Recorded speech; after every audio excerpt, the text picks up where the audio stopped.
ఆంధ్రప్రదేశ్లో ఓ భారీ కొత్త నిర్మాణం వచ్చింది. దానికో పవర్ఫుల్ నిక్నేమ్ కూడా పెట్టారు తెలుసా?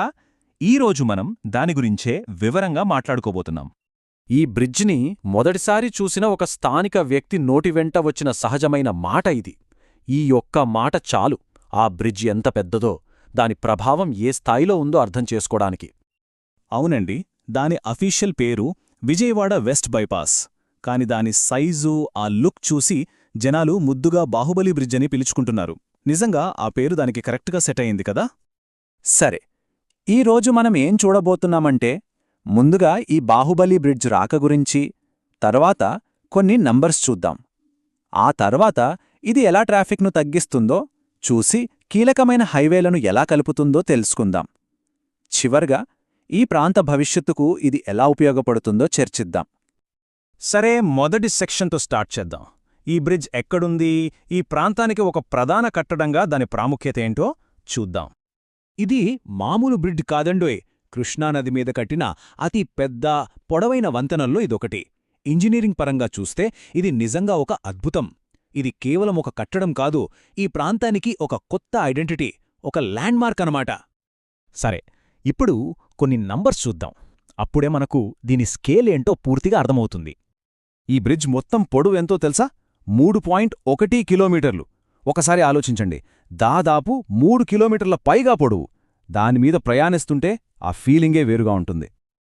మరి ఇంత పెద్ద నిర్మాణానికి ఖర్చు కూడా అదే రేంజ్లో ఉంటుంది కదా? దీనికి సుమారుగా 500 కోట్ల రూపాయలు ఖర్చయింది. అవును, 500 కోట్లు.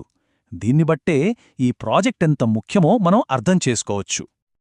ఇలాంటి ఒక అద్భుతాన్ని నిర్మించడానికి ఎంత టైం పట్టిందంటే దాదాపు 4 సంవత్సరాలు. ఎంతోమంది కష్టం, శ్రమ దీని వెనుక ఉంది. అయితే ఈ ప్రయాణమంతా ఈజీగా ఏం సాగలేదు. మధ్యలో కొన్ని అడ్డంకులు కూడా వచ్చాయి. ముఖ్యంగా కోవిడ్ సెకండ్ వేవ్, ఆ తర్వాత కృష్ణానదికొచ్చిన వరదలు, వీటివల్ల పనులు కొన్నాళ్లు ఆగిపోయాయి. అయినా సరే వాటన్నింటినీ దాటుకుని దీన్ని విజయవంతంగా పూర్తి చేశారు. ఓకే, బ్రిడ్జ్ కట్టేశారు, చాలా పెద్దది, ఖర్చు కూడా బాగా అయింది, అంతా బాగానే ఉంది. కాని దీనివల్ల అసలు ఉపయోగమేంటి? ఇప్పుడు ఆ విషయానికొద్దాం. ఇదొక పెద్ద సమస్యకు పరిష్కారం చూపిస్తోంది. ఇక్కడసలు మ్యాటర్ ఏంటంటే, ఈ బ్రిడ్జ్ రాకముందు, వచ్చిన తర్వాత పరిస్థితి ఎలా మారిందో చూడాలి. ఇంతకుముందు విజయవాడ సిటీలోంచి వెళ్లాలంటే హెవీ ట్రాఫిక్, పెద్ద పెద్ద లారీలతో రోడ్లన్నీ జామయ్యేవి. కాని ఇప్పుడు ఈ బైపాస్ వల్ల డైరెక్ట్గా ఎక్కడా ఆగకుండా వెళ్ళిపోవచ్చు. హెవీ వెహికల్స్ అన్నీ సిటీ బయటనుంచే వెళ్ళిపోతాయి. ప్రయాణం చాలా స్మూత్, ఫాస్ట్ అయిపోయింది. ఇక్కడ మనం మాట్లాడుకోవాల్సిన ముఖ్యమైన నంబర్ ఇది. ఈ కొత్త బైపాస్ వల్ల ప్రతి ట్రిప్కి ఎంత టైం ఆదా అవుతుందంటే దాదాపు 45 నిమిషాల నుంచి గంట వరకు. అంటే రోజూ ప్రయాణించేవాళ్లకు ఇది ఎంత పెద్ద రిలీఫ్ కదా! సరే, ఇది కేవలం విజయవాడ ట్రాఫిక్ సమస్యను తీర్చడానికేనా? కాదు, దీనికి ఇంకా పెద్ద ఉద్దేశముంది. ఈ బ్రిడ్జ్ ఒక ప్రాంతీయ మౌలిక సదుపాయాల్లో ఎంత కీలకమైనదో ఇప్పుడు చూద్దాం. ముందుగా అసలు బైపాస్ అంటే ఏంటి? సింపుల్గా చెప్పాలంటే రద్దీగా ఉండే సిటీలోకి వెళ్లకుండా చుట్టూ తిరిగి వెళ్లడానికి వేసిన రోడ్ అనమాట. దీనివల్ల టైం సేవ్ అవుతుంది, సిటీలో ట్రాఫిక్ తగ్గుతుంది. ఇది చాలా ఇంపార్టెంట్ పాయింట్. ఈ బ్రిడ్జ్ ఏ ఏ రోడ్లను కలుపుతుందో చూడండి. ఒకవైపు చెన్నై కోల్కతా నేషనల్ హైవే, మరోవైపు హైదరాబాద్ విజయవాడ స్టేట్ హైవే.